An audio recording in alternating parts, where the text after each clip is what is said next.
ঈদ কিন্তু এখনো আইছে না, তবে দেখলে মনে হইবা আজকে ঈদ। নতুনভাবে সাজিয়ে উঠছে আমরা প্রাণের শহর সিলেট। ঈদের আগে সারা সিলেট কিলাখান সাজছে, আজকে আমি আপনাদের সারা ঘুরিয়ে দেখাই আমার লালপুরির লইয়া। হ্যালো গাইজ, আসসালামু আলাইকুম। কি তো অবস্থা আপনারা? আশা করি সব ভালো আছেন। তারা বিন নামাজ পড়ি হঠাৎ করে মন চাইলো কোনো দিকে ঘুরিয়ে আবার এর দায় বাড়ি গেলাম আমার লালপুরির লইয়া। আজকে আমার লগে আছেন সাইদ। লালপুরির লইয়া এলাম সূর্য হুমায়ুন চত্বর।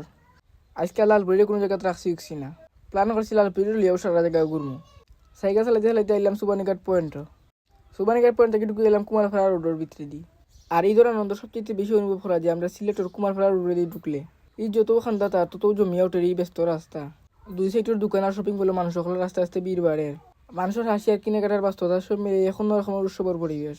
কুমারপাড়ার সারা রাস্তা জুড়িয়া রঙিন লাইটিং, জল জলের সাজসজ্জা, রাতের আলোয় পুরা কুমারপাড়া রোড যেন নতুন রূপ ধারণ করছে।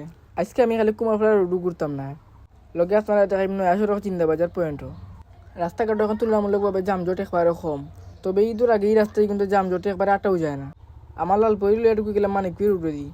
আর ওখানে আমরা যেটা মানিকপীর কবরস্থানের খান্দা বাই দিও।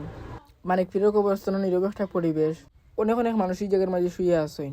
আমরা সবাই তার লাগি দোয়া করতাম। আইলাম নয়া সড়ক রোডও, তবে ওখানে নয়া সড়ক রোডও লাইটিং লাগানো হয়েছে, তবে এগুলো এখনো জ্বালানো হয়েছে না। আশা করা যায় কয়েকদিনের ভিতরে ওগুলোও জ্বালানি হয়ে যাব। তবে এর খান্দা বাজে যতগুলো দোকান পাঠাইছে সব বন্ধু লাইটিং করা হয়েছে খুব সুন্দরভাবেও। তো আমরা ওখানে আছি জিন্দাবাজার পয়েন্টও। জিন্দাবাজার পয়েন্টও কিন্তু খুব সুন্দরভাবে লাইটিং করা হয়েছে সারা জায়গাও।